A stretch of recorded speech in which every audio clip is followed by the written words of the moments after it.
자, 이번에는 단백질을 한번 살펴보겠습니다. 단백질도 뭐 설정의 개요, 섭취 기준에 대한 것, 그다음에 분석 틀, 평균 필요량의 설정 근거, 생애 주기별 영양 섭취 기준 순으로 우리가 보도록 하겠습니다. 자, 단백질 설정에 대한 개요는 일단 단백질이라고 하는 것은 기본적으로 정상적인 성장을 위한 생리적인 기능, 생명 유지에 필요한 아미노산과 또 질소화합물을 공급하는 굉장히 중요한 영양소다라고 볼 수가 있습니다. 물론 단백질이 열량 영양소지만 단백질을 열량을 공급하는 것 위주로 해버리면 우리 몸이 굉장히 안 좋을 때 그런 일이 일어나고, 단백질은 원칙적으로 이렇게 성장이라든지 생리적인 기능에 더 많은 영향을 주는 영양소다라고 볼 수가 있어요. 그리고 섭취 현황에 대해서는 전체적인 영양 생애 주기별로는 잘 먹고 있는데 우리나라는 75세 이상 노인의 경우는 다소 부족하게 섭취를 하고 있어서 조금 주의가 요구된다라는 그런 연구 결과가 있고, 그 다음에 이제 2020년에 조금 더 강조되고 세밀화됐던 것이 뭐냐면, 성장기 동안에 이 단백질의 이용 효율을 0.7에서 0.86 사이로 연령대별로 구분해 놨다는 것이에요. 이게 어떤 것인지는 뒤에 가면 예시로 볼 수가 있고, 요것이 조금 달라졌고, 그리고 성장기의 모든 연령 구간과 성별에서 계산을 해봤더니 이전 것에 비해서 약간 상향 조정되더라, 계산값이. 그리고 노인의 경우는 고령이 될수록 평균 체중이 적어져서 이 결과치가 좀 적게 나타났지만, 노쇠나 근감소증이 될 수 있는 연령대이기 때문에 75세 이상의 값이 낮다 하더라도 65에서 75세 것을 가져다가 그대로 기준으로 삼았습니다. 그 기준을 섭취 기준으로 삼았다라는 것, 계산값과는 달리 그런 차이가 있고, 그리고 이제 단백질의 영양 섭취 기준은 앞에서 탄수화물과 마찬가지로 평균과 권장과 에너지 적정 비율이 다 설정되어져 있고, 영하 전기에 충분 섭취량이 설정되어져 있다라는 특징. 그 다음에 단백질만 되어져 있는 것이 아니고 아미노산도 굉장히 세밀하게 각각에 대한 평균과 권장 섭취량이 다 나타나 있어요. 몇몇 가지는 우리가 살펴볼 텐데요. 그리고 영하 전기는 충분 섭취량이 설정되어져 있더라라는 걸로 일단 먼저 정리를 합니다. 분석 틀은 매우 복잡하죠. 그래서 근본으로 먹는 단백질 식품들을 먹게 되면 우리 몸에서는 질소 균형을 통해서, 혹은 혈청의 단백질 지표, 이거는 알부민의 농도가 어떻니, 이 크레아틴 이런 것들을 우리가 보는 거죠. 그래서 그 단백질을 잘 먹었는지 안 먹었는지를 알아보는 건강 판정 지표가 이렇게 많아요. 이것들을 통해서 질병과 관련된 쪽으로 영향을 보는 것들은 또 이런 질병들이 있구나 라는 걸 한번 같이 보면 됩니다. 그것까지 이제 꼼꼼히 보기에는 좀 시간이 없으니까 이건 참고하시고, 몇 가지 좀 있는데 이건 한번 봐야 될 필요가 있습니다.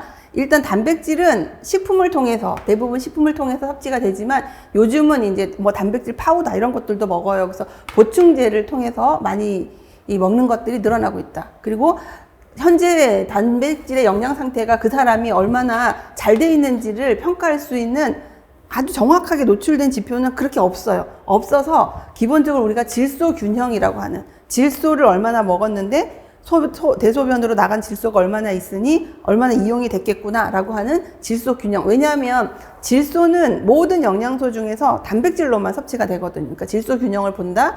그 다음에 혈중 알부민 농도가 어떠냐, 트랜스페린의 농도가 어떠냐, 이런 것들을 통해서 우리 몸에 있는 단백질 영양 상태를 우리가 알아보려고 하는 지표로 삼았다라는 겁니다. 그리고 영유아의 경우는 신장과 체중, 성장 호르몬 등과 같은 자라는 것, 성장하는 것 관련된 지표들의 수준이 낮을 경우에 단백질 섭취가 부족하구나 라고 볼 수 있다라는 거예요.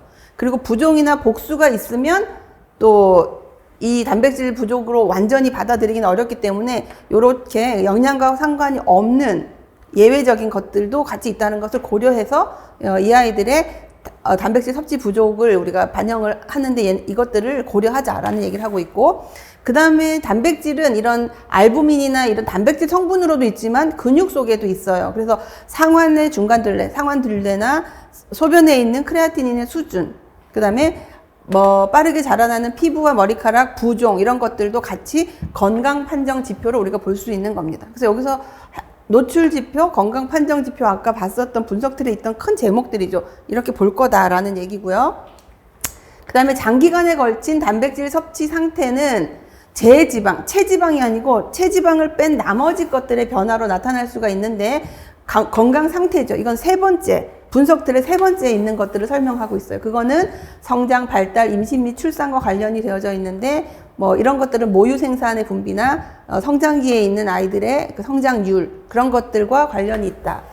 그리고 임신부 같은 경우는 부족해지면 저체중아 출산으로 이어질 수가 있기 때문에 중요하고 적절하게 하면 아이의 출생 시 체중과 영향이 있더라. 그러니까 적절히 먹어라. 영아기의 경우에는 영아기 성장 증진에 영향을 미치기 때문에 적절히 섭취하는 것이 필요하다라는 것이고, 그다음에 단백질은 사실은 영양 불량을 얘기할 때 가장 많이 언급이 되죠. 그래서 식사 단백질의 섭취량이 직접적으로 감소한 경우뿐만 아니라 내가 열심히 먹었지만 소화 흡수되는 과정에서 질병이 있으면 또 떨어질 수도 있다라는 거예요.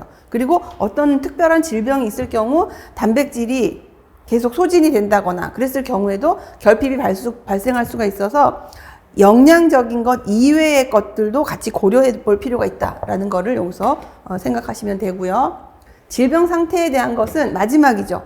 분석 틀에서 마지막은 신부전, 암, 감염 이런 질병들도 있고 화상이나 수술, 근육 단백질이 많이 분해되는 이화작용이 촉진이 될 경우에도 결핍을 우리가 볼 수가 있습니다. 또 생리학적으로는 면역 기능과 관련이 있고 또 감염에 대해서 면역과 관련되어 있죠. 감염에 대한 취약성에 영향성을 미칠 수가 있어서 그 중에서도 신장 질환과 이 단백질과의 관계는 굉장히 밀접한 관계가 있다라는 것. 또 앞에서도 설명했다시피 노인은 노쇠하거나 근간소증의 위험을 증가시키는 것이 단백질 결핍으로 올 수가 있으므로 또 고려하자. 그리고 현대사회에 있어서 단백질 섭취는 사실은 우리가 부족한 걸 얘기했지만 전반적으로 증가를 해요. 그래서 과잉 섭취에 대한 만성질환 위험이 있어서 이것들을 이제 이 정도까지는 먹지 마라라고 하는 거를 설정할 필요가 있다. 그래서 상환 섭취 분석을 위해서 여러 가지를 이제 지표들을 가지고 이제 연구를 해봤다라는 거죠. 그리고 이 지표들의 증가와 관련되어서 어떤 건강 상태가 문제가 있었는지도 같이 살펴보았다라는 이제 전제 조건들을 이렇게 길게 설명을 했습니다. 그다음에 요거만 보면 되겠네요. 단백질에 포함된 질소 대사가 만약에 과잉으로 일어나게 되면 우리가 이제 과잉의 단백질을 먹었을 경우에는 골다공증이라고 하는 것이 생길 수가 있어요. 이건 약간 생리적인 문제인데 그 아미노산 속에 있는 황을 포함한 함황 아미노산을 배설하기 위해서 칼슘이 필요한데 그 칼슘을 뼈에서 가지고 온다라는 뜻이죠. 그래서 너무 많은 질소 대사, 단백질 대사가 되면 골다공증과 같은 골질환과 신부전과 같은 신질환의 문제가 생길 수가 있다라는 겁니다. 그래서 이제 섭취에 대한 근거들을 볼 텐데 첫 번째는 여러분들이 아는 것처럼 질소 균형 실험 결과치라 그래서 하루에 몸무게당 0.66만큼의 그 필요량이 필요해요. 기본적으로. 이거는 연구 결과이기 때문에 우리가 알아야 되는 거고, 그 다음에 이용 효율은 앞에서도 얘기했다시피 생애 주기별로 19세 여기 될 때까지 19세 이상은 그냥 90%로 우리가 알고 있습니다. 근데 18세까지는 이렇게 차등 적용을 해서 이용 효율을 잡고 있는 겁니다. 여기는 이용 효율에서 숫자가 70, 73, 80, 86으로 했고 성장에 필요한 단백질 양은 이렇게 그람으로, 몸무게당 그람으로 제시를 했는데 이 수치들이 어떻게 적용되는지는 뒤에서 한번 살펴보겠습니다. 그래서 평균 필요량을 설정한 것을 보면 영아 후기부터 18세까지는 성장에 필요한 단백질의 필요량을 추가로 산정해서 더해 주었고 75세 이상의 경우에는 체중이 감소되기 때문에 65에서 75세 기준을 그냥 가져왔다. 75세 이상 노인들의 계산값을 쓰지 않고 65에서 74세 기준을 그대로 썼다라는 것이고, 또 임신부에서 부가량은 어떻게 했느냐? 요인가산법. 자, 요인가산법이라고 하는 것은 질소균형법과는 달리 요거 할 때 요게 필요하다. 요걸 하기 위해서 요게 필요하다는 것은 각 요인들에서 필요한 양을 다 더해서 구해서 더해주는 거예요. 그래서 임신부는 모체에 있어서의 체중 증가라고 하는 요인과 그 임신 중에 태아와 모체의 체단백질이 축적되기 위해서 필요로 하는 단백질의 양, 이 두 가지를 요인 가산법에 각각의 인자로 두고 더했다라는 거죠. 그리고 여기서는 추가량이 요구되지 않는 초기, 그러니까 임신 초기에는 이런 것들의 영향을 안 받으니까 빼고 2기와 3기에만 그 임신부의 부가량을 추가했다라고 설명하고 있어요. 근데 수유부는 모유 생산에 필요한 양을 가지고 하는데 모유 분비량에 비례한다. 모유 생산 단백질이. 그래서 요인 가산법을 사용해서 이것도 요인이죠. 모유 분비량이라고 하는 요인을 특정을 했기 때문에 그렇게 해서 평균 단백질량을 이용을 해서 계산을 했다. 전체적인 얘기예요. 자, 권장 섭취량은요, 평균 필요량에다가 표준 편차의 2배를 더한 것인데, 단백질은 표준 편차가 12.5%라고 하는 것을 정해놨어요.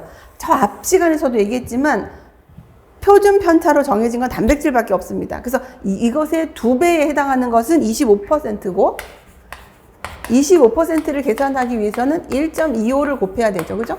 이 1.25가 여기 있는 거예요. 그래서 1.25를 곱해서 계산한 값을 우리가 권장값으로 했습니다.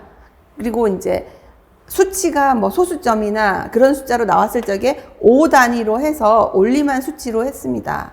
그리고 추정량이 너무 낮아서 올림을 하면 평균과 필요량이 동일해진다. 무슨 얘기냐면 1세와 2세에 가면 평균 필요량과 권장 섭취량이 계산값이 같은 거예요. 그럴 경우에는 이제 예외적으로 나온 수치에 조금 의미를 더 주어서 평균과 권장의 수치를 달리했다라는 걸로 보시면 되는데, 그거는 예시를 보면 이해가 쉽습니다. 그 다음에 이제 에너지 적정 비율이에요. 단백질의 에너지 적정 비율은 7에서 20%로 설정했습니다. 이 7에서 20%를 잡은 근거가 여기 있는데, 이 7에서 20%를 잡은 것은 처음 영양소 섭취 기준이라는 게 설정이 될 때부터 7에서 20%였는데, 이 근거는 앞에서 우리가 탄수화물을 할 때는 55에서 65%라고 잡은 것은 70% 이상 먹었을 경우에 그 사람들에게서 일어나는 여러 가지 생리적인 문제를 근거로 해서 잡았다면, 이 단백질의 경우는 성별, 연령별, 인구 구간의 권장 섭취량으로부터 최소치를 고려해서 7%를 잡았다는 거죠. 조금 다르죠. 가장 작은 값을 고려해서 7%로 잡았고, 그 다음에 성인 권장 섭취량의 평균 비율을 조사를 했더니 10에서 11%, 최소치는 7%인데 평균 비율이 성인의 경우 10에서 11%였어요. 이것의 2배인 20%를 잡아서 7에서 20%로 잡았다라고 보시면 됩니다. 그래서 7에서 20%의 근거가 조금 다르죠. 다른 영양소하고는 달리 이렇게 잡았다라는 거. 생애 주기별로 볼게요. 영아기는 영아 전기 경우 충분 섭취량, 영아 전기 후기가 충분으로 나올 때는 대부분 모유로 분비되는 양을 기준으로 했을 때 그렇게 됩니다. 그래서 충분 섭취량인데 모유 섭취량과 모유 속에 들어있는 단백질의 농도로 계산을 했다라는 겁니다. 그런데 문제는 모유 섭취량의 그 측정이 불가능하기 때문에 기본적으로 일일 평균 모유 분비량을, 아이가 얼마나 먹는지에 대한 것들 측정이 정확하게 하기가 힘들기 때문에 산모가 분비하는 양인 780을 기준으로 했습니다. 그리고 모유 속의 단백질 함량은 데시리터당 1.22g을 적용을 했습니다. 그래서 계산을 했더니 9.5g으로 산출이 되었고, 그 다음에 영아 전기 충분 섭취량으로 는 10g, 이것을 기반으로 영아전기 단백질 충분 섭취량을 10g으로 잡았습니다. 라고 이제 설명을 하고 있는 거죠. 그래서 계산법 0.78이에요. 780ml를 리터로 했는데 왜 리터로 했냐면 얘네 둘의 단위를 바꾸기 위해서 이렇게 한 겁니다. 그래서 0.7L per day이고 얘는 데시리터니까 통일하기 위해서 0.78L이고 1.2를 바꿔준 거죠. 7.8 데시리터로 7.8 데시리터로 바꿔서 단위를 동일하게 해서 이제 계산을 하게 되면, 요렇게 데시리터로 바꿔도 되고요. 리터로 바꿔서 뒤에 것을 12.2로 바꿔도 됩니다. 그래서 아무튼 리터나 데시리터, 밀리리터가 나오면 단위를 통일시켜 줘야 되는데 이것도 괜찮고 이것도 괜찮다는 뜻이에요. 계산을 했더니 9.5가 나왔구나 라고 보시면 되고, 그것이 영아 전기의 충분 섭취량이었고요. 영아 후기 같은 경우는 평균 필요량이 나왔어요. 이 말은 어떤 것들에 대한 연구치가 나왔다는 뜻이죠. 그래서 여기서는 제일 처음에 우리가 질소균형 실험법에서 하루 몸무게당 0.66이라고 하는 실험치를 영아 후기에는 가지고 왔다라는 겁니다. 그리고 이용 효율이 70%이다. 앞에서 봤던 표 잠깐 보시면 여기에서 이용 효율이 70%예요. 8세까지는. 이걸 지금부터 쓴다라고 보시면 됩니다. 그래서 이용 효율 70%를 적용했고 질소 평형 유지를 하는데 필요한 양과 그 다음에 성장에 필요한 양을 합했습니다. 그래서 이용 효율이라고 하는 것은 사실 모유 단백질의 효율과 우유 단백질의 효율이 사실 조금 다른데 결과적으로 같다라고 가정을 해서 모유에 대한 이용 효율을 가지고 70%로 전체를 계산을 했다라고 보시면 돼요. 그 다음에 여기서 얘기했을 적에 이용 효율을 적용하여서 질소 평형을 유지하는 데 필요한 양을 구하는 것은 여기에 해당하는 거고, 성장에 필요한 양을 이제 찾아야 되는데 그것은 6개월 영아 기준으로서는 0.46g per kg per day라고 되어져 있어요. 요것은 보시면 여기 있는 거죠. 성장에 필요한 단백질량이 킬로그램당 그람이 여기 있어요. 여기서 11개월이. 여기 정해져 있기 때문에 0.46을 가지고 온 거예요. 성장을 위해서 0.46kg 그램 per kg per day를 해서 계산을 하면 평균 체중을 8.4 6에서 11개월의 평균 체중이 8.4이기 때문에 이렇게 계산을 했고, 권장 섭취량은 권장량 산정 계수인 1.25를 적용했습니다 라고 하고 있습니다. 요거를 이제 보시면 갖고 온 8.4 이런 것들은 체위 기준에서 6에서 11개월은 8.4예요. 그 다음에 0에서 5개월은 5.5입니다. 요 두 개가 계속 나오기 때문에 하다 보면 이건 저절로 외워질 수가 있는데, 아무튼 지금 단백질에서는 요걸 가지고 왔다라고 보시면 돼요. 그리고 이용 효율 요거 썼죠. 그 다음에 우리가 이제 6에서 11개월에 0.46이라고 하는 성장과 관련된 단백질량을 가지고 계산을 한 겁니다. 요걸 이제 다시 잘 정리해 볼게요. 방금 했던 것들을 식으로 하면 질소 평형 유지를 위한 단백질의 필요량이라고 하는 거에다가 이용 효율을 계산한 거죠. 이게 질소 평형 유지를 위한 단백질 필요량이 0.66g per kg per day예요. 그 다음에 이용 효율이 0.7이죠. 0.7로 나누어야 됩니다. 이용 효율에 대한 것들을 나누고, 그 다음에 성장에 필요한 단백질량 0.46 몸무게당. 다 몸무게당이니까 얘네들을 묶고 표준 체중인 8.4를 곱한 수치가 평균 필요량이 된다는 겁니다. 그래서 여기에 관련된 것도 우리가 다 봤어요. 이게 어디서 왔는지. 요걸로 계산을 했고, 그러면 평균이 나왔으면 권장은 계산을 해주면 되죠. 동일하게 한 데다가 1.25만 계산을 해주면 됩니다. 그래서 12g이 됐구나, 권장 섭취량이. 이제 요거 보시면 됩니다. 그래서 이제 한 표로 되어 있는 것을 보시면 영아 전기는 충분히 되었는데 충분 섭취량이 모유 분비량, 그 다음에 모유 속에 들어있는 단백질량 계산한 값. 영아 후기는 하루 종일 필요로 하는 단백질의 양에다가 이용 효율, 그 다음에 성장에 필요한 그 지수가 몸무게당 얼마가 있는지 표, 그리고 표준 체중 곱했는 값으로 했고, 권장 섭취량은 1.25를 더 곱했구나 라고 하는 것이 한 표 속에 다 잘 나타나 있습니다. 이것이 영아기에 대한 거고요. 자, 성장기는 평균 필요량과 권장이 나타나 있고 똑같아요. 영아 후기랑. 질소 평형을 위한 단백질 필요량에 이용 효율 적용했고, 성장에 필요한 부가량을 계산한 뒤에 평균 체중으로 가지고 왔다. 앞에 봤던 그 표를 다 쓰겠다는 거죠.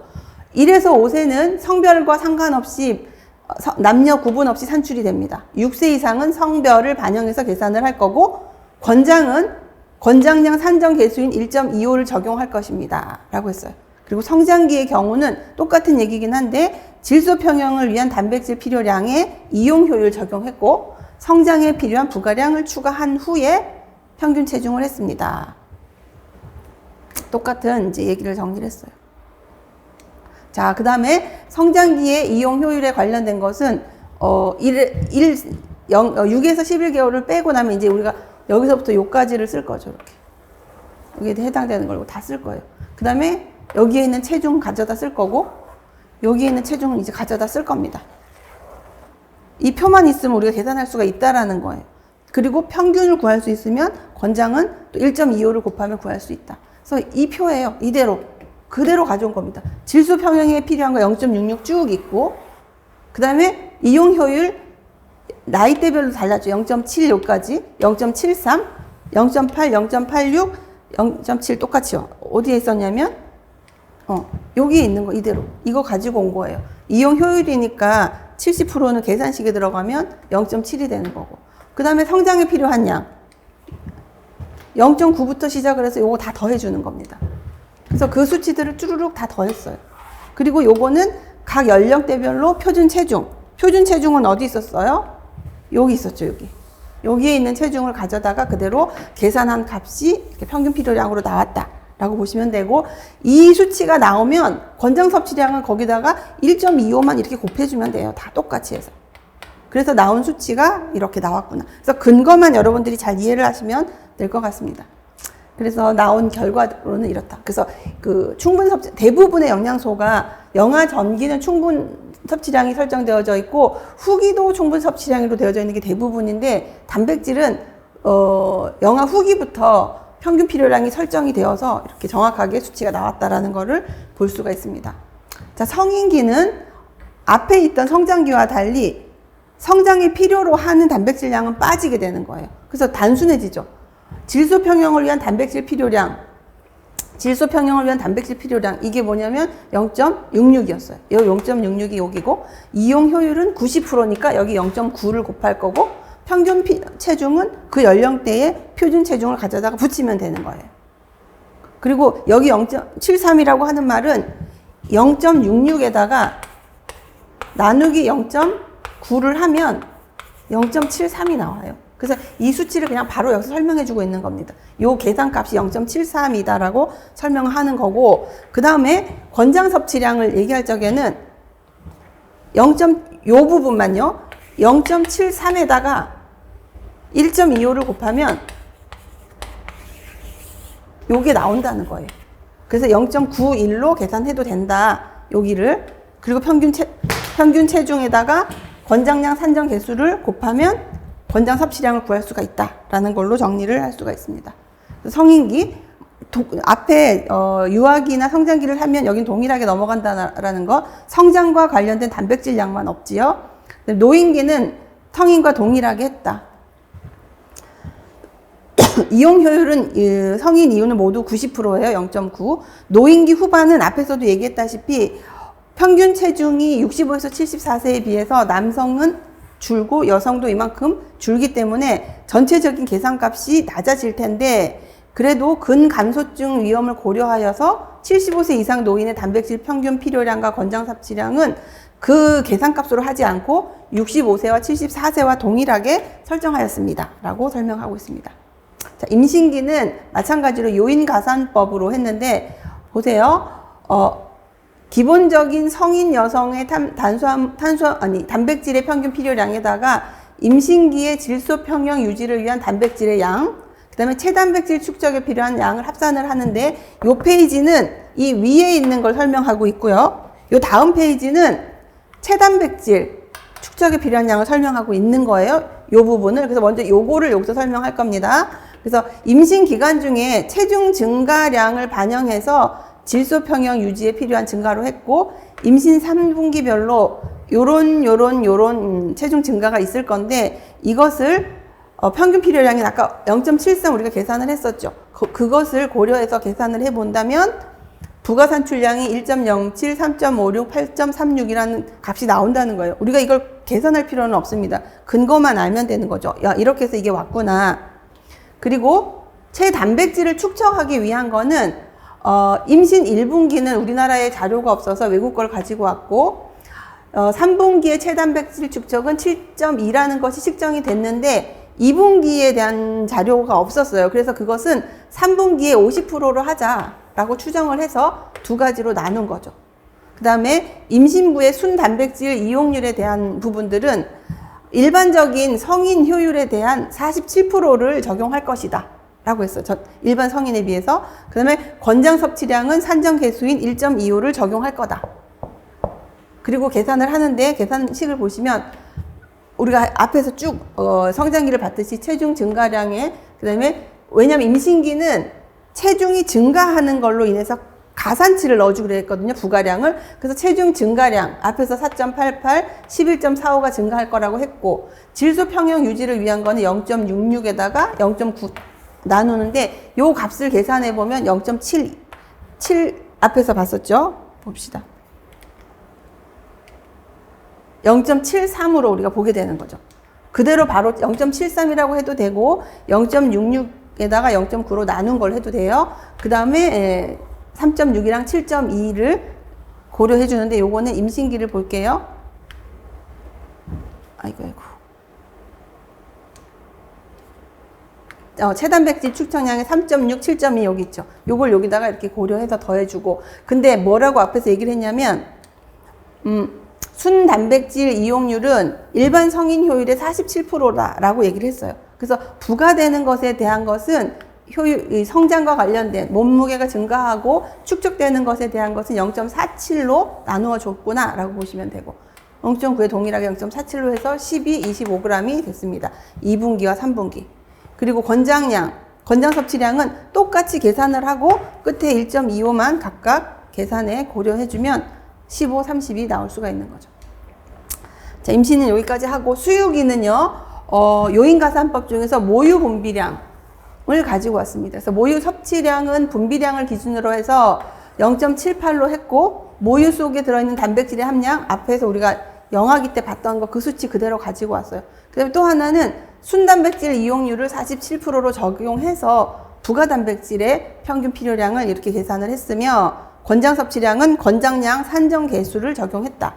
계산식을 보시면 모유 속에 있는 단백질의 함량 리터당 12.2, 평균 모유 분비량 780ml니까 0.78리터, 그 다음에 순단백질 이용률 0.47로 하자라고 했으니까 계산을 해주고, 그래서 20으로 만들었다는 거고, 그 다음에 권장 섭취량은 거기에다가 권장량 산정 개수인 1.25를 곱한 거예요. 그래서 나온 수치가 25다라고 볼 수가 있는 겁니다. 그래서 나온 표가 성인의 단백질은 이제 계산 값이에요. 이건 전부 다 이렇게 해줬고, 모유, 그러니까 임신부, 수유부 각각에 대한 것들을 이렇게 표로 제시해주고 있습니다.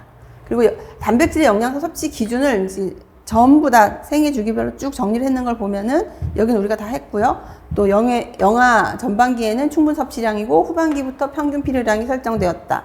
그리고 에너지 적정 비율은 7에서 20인데 1세부터 전 연령에 동일하게 적용이 되고 있구나 라는 것을 볼 수가 있는 겁니다.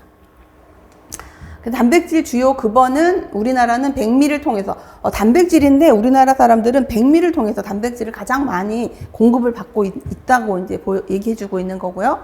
동일한 것 중에는 상어, 지느러미 이런 데에서 함량이 많으니까 이런 거는 객관적인 자료로 참고를 해주시면 될 것 같습니다. 자, 그 다음에 단백질을 구성하고 있는 아미노산에 대한 것을 간단히 보도록 할게요.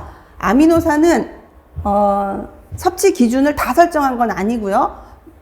양이 적진 않지만 몇몇 가지만 고려했고, 그것들에 대한 각각의 분석 틀, 생애 주기별로 어떻게 설정했느냐를 한번 보도록 하겠습니다. 설정되어져 있는 필수 아미노산은 메티오닌하고 시스테인을 같이 더했는 거, 류신, 이소류신, 발린, 리신, 그 다음에 페닐알라닌과 티로신을 같이, 트레오닌과 트립토판, 히스티딘으로 이렇게 나누어서 필수 아미노산의 형태로 섭취 기준이 설정된 건데, 이 성분들이 설정된 이유는 필수 아미노산이기 때문이에요. 우리 몸에서 합성이 안 되니까, 그죠? 그래서 먼저 메티오닌부터 보시면 지금 하고 있는 아미노산에 대한 분석들은 굉장히 영양학적인 내용이 많이 들어있는 건데, 그걸 우리가 다 볼 수는 없죠, 그죠? 그래서 여기서 대략적인 것만 볼 텐데, 자, 메티오닌은 여기 S-아데노실 메티오닌이라고 하는데, 이것을 우리가 수업 중에 얘기할 적에는 셈이라고 얘기하는 걸로 많이 얘기를 합니다. 이거는 메틸기를 줄 수 있는 그런 물질이에요. 그리고 급원으로 메티오닌을 먹었을 경우에는 셈의 수준, 그 다음에 혈중 메티오닌의 농도에 영향을 줄 거고, 그걸로 인해서 우리가 볼 수 있는 것은 글루타치온이라고 하는 것의 농도, 타우린, 제지방량, 혈압, 혈중 콜레스테롤, 혈중 호모시스테인까지 건강 판정 지표로 봤고, 이것들로 인해서 오는 건강 상태는 우울증, 면역 기능, 간 기능, 근육 형성, 심혈관계 질환까지 다 메티오닌이 관여를 한다라고 볼 수가 있습니다. 그래서 이제 메티오닌에 대한 경우는 앞에서 설명했다시피 아까 했던 분석 틀을 지금 설명해주고 있는 거예요. 그래서 메티오닌은 한 50% 이상이 셈의 형태로 전환이 되고, 그 다음에 호모시스테인으로 전환이 되어서 이것이 우리는 베테인이라고 하기도 하는데, 비테인이나 그 다음에 THF, 이거는 엽산이죠. 엽산으로부터 메틸기를 공급받아서 재메틸화되어서 다시 메티오닌이 된다. 그러니까 메티오닌에서 출발해서 이렇게 길게 와서 다시 메티오닌이 되는 것을 설명하고 있는데, 여기서부터 여기까지가 굉장히 사실은 복잡한 건데 이제 단순화시킨 거죠. 그래서 요거는 따로 잘 모르면은 따로 공부를 해야 됩니다. 그래서 여기서는 셈, 호모시스테인, 비테인, 그다음에 그 THF, 폴릭 애시드, 그 다음에 다시 메티온으로 전환되는 과정에서도 필요하다. 그리고 만약에 이 과정이 적절히 이루어지지 않는다면 이 중에서 이 호모시스테인 농도가 자꾸 올라간다는 거죠. 호모시스테인 농도가 올라가면 심혈관계 질환의 위험성이 높아지는 거예요. 그래서 그런 연관성이 있다. 그리고 메티오닌은 대사 과정 중에서 시스테인으로도 전환될 수가 있어요. 그리고 이 시스테인을 통해서는 글루타치온이라고 하는 강력한 항산화 물질을 만들 수도 있고, 그 다음에 그 타우린이라고 하는 물질, 타우린이 우리 몸에서는 담즙에 들어있는 건데 이런 것들을 만드는데도 영향을 줄 수가 있기 때문에 이 메티오닌의 대사는 굉장히 중요하다라고 볼 수가 있죠. 그리고 뭐 여기서 뭐 셈이 우울증 치료에 관련이 있다, 면역 기능을 돕는다, 항산화와 관련됐다, 이 앞에 것들을 설명하고 있는 겁니다. 그 다음에 두 번째, 류신 같은 경우는 그 근육량과 관련이 주로 많이 되어져 있고, 근기능, 혈당 저하, 그 다음에 펠라그라라고 하는 성분, 질병, 그 다음에 식욕과 관련된 것들과 영향이 있구나라고 보시면 돼요. 알다시피 류신, 이소류신, 발리는 이제 뒤로도 나오는데 곁가지 아미노산이에요. 그래서 측세 아미노산인데 이 측세 아미노산이 하는 일은 근육의 합성을 도와주고 분해를 억제하고 피로를 극복하게 해주고 수술을 했을 경우 신체 회복에 촉진을 하는 등 굉장히 이렇게 몸의 어떤 구성을, 체구성을 하는데 굉장히 중요한 역할을 하는 것들인데, 그 중에서 류신은 특히 단백질의 합성을 촉진하는 역할을 많이 합니다. 그리고 또 포도당과 같이 섭취했을 경우 인슐린의 분비를 촉진하여서 혈중 포도당을 빨리 낮춘다는 뭐 보고도 있더라. 또 류신 같은 경우는 트립토판을 나이아신으로 만들어지는 것을 억제시키기 때문에 펠라그라의 원인이 될 수도 있다라는 설명을 같이 해주고 있고, 또 세린과 트레오닌, 이것은 단백질의 인산화 효소인, 잘 알지 못하는 이제 그런 그 효소이긴 하지만 이런 효소들의 영향을 주어서 식욕 조절과 관련된 데도 영향을 주더라라는 것들에 대한 이제 배경 이론들을 설명해 주고 있습니다. 그 다음에 이소류신도 제지방, 얘도 그 곁가지 아미노산이죠. 그래서 이런 성분 건강 상태와 영향이 있구나라고 보시면 되고, 발린도 마찬가지로 곁가지 아미노산으로서 혈당이라든지 근기능과 영향이 있다라고 보시면 돼요. 이소류신과 발린은 곁가지 아미노산을 우리가 BCAA라고 하는데, 이 세 가지, 류신, 이소류신, 발린, 이 세 가지는 단백질 합성 억제, 단백질 분해 억제 합성을 촉진하는 겁니다. 그리고 마찬가지로 인슐린과도 영향이 있구나라고 이 세 가지를 같이 보시면 돼요. 그다음에 라이신 혹은 리신이라고 하는데, 이것도 제지방, 혈중 중성지질, 혈중 콜레스테롤, 혈중에는 알기닌에 관련된 것과 이제 이것들과 관련이 있고, 성장, 골기능, 근육 형성 또는 간 기능, 면역 기능, 빈혈하고 영향이 있는 이제 아미노산이다.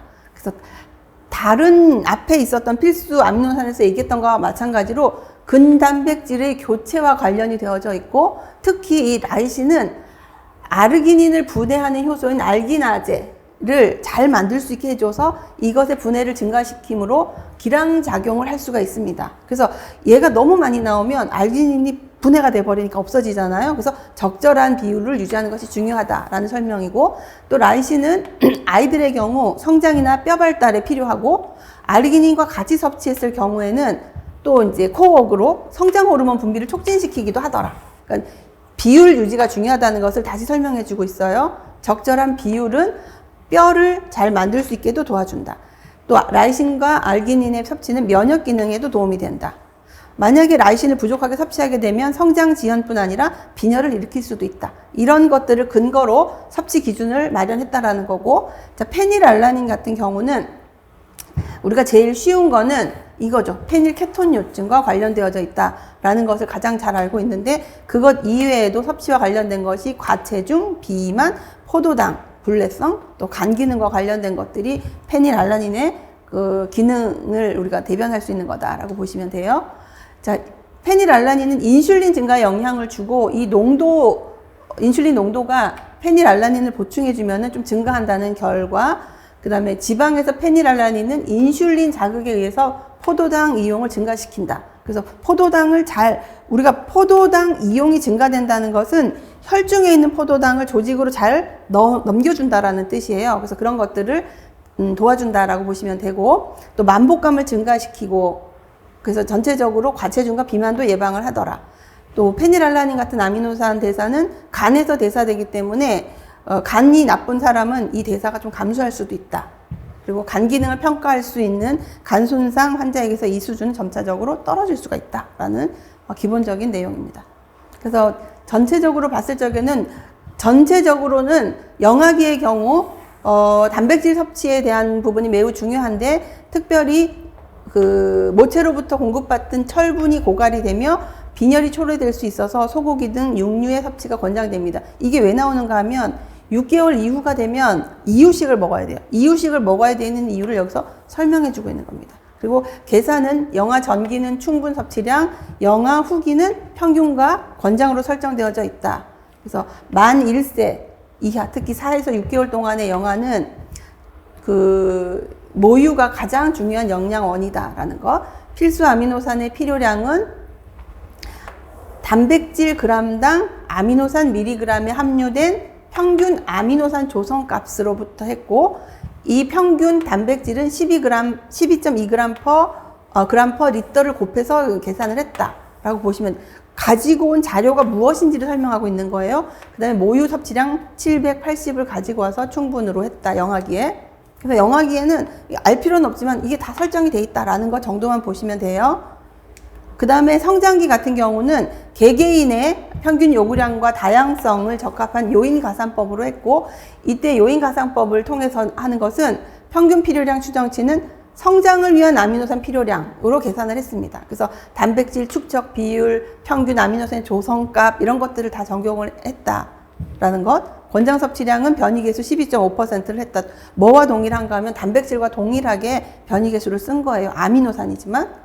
그래서 이런 표가 나왔다는 거죠. 그래서 우리가 여기서 볼 거는 그 분석 틀을 다 외우라는 건 아니고, 그걸 통해서 설명되어 있는 것들을 보면 각각 아미노산들이 우리 몸에서 무슨 일을 하는지 알 수가 있기 때문에 대략적인 것을 한번 볼 필요가 있다라고 정리하시면 되고요. 성인기와 노인기 같은 경우에는 그 체위 기준에 따라서 연령별 단위 체중당 필수 아미노산의 섭취 기준량을 산정했고, 또 노인기도 마찬가지로 체위 기준을 통해서 필수 아미노산 섭취량 기준량을 계산을 했습니다. 그 계산법에 통해서 만들어졌다라는 거 참고만 하시면 될 것 같아요. 필수 아미노산 노인기. 그 다음에 임신부 같은 경우도 총 단백질량에 대한 임신부 여성의 평균 필요량, 그 다음에 각 영양소 아미노산의 평균 필요량인 1.33을 곱해줘서 그 값으로 했다. 그러니까 근거를 가지고 임신부를 다 정리를 했다라는 것. 또 그 다음에 권장 섭취량은 1.25로 변이계수를 평균 필요량에서 1.25라고 하는 그 표준 편차의 2배의 개수를 곱해줬다라는 거. 그 다음에 수유부 같은 경우도 마찬가지로 모유 속에 있는 평균량으로 더했다. 그리고 똑같이 12.5%의 변이계수를 썼다라고 보시면 되는 거죠.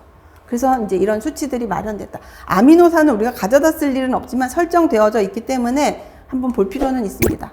자, 이렇게 해서 아미노산에 대한 것들을 마치겠습니다.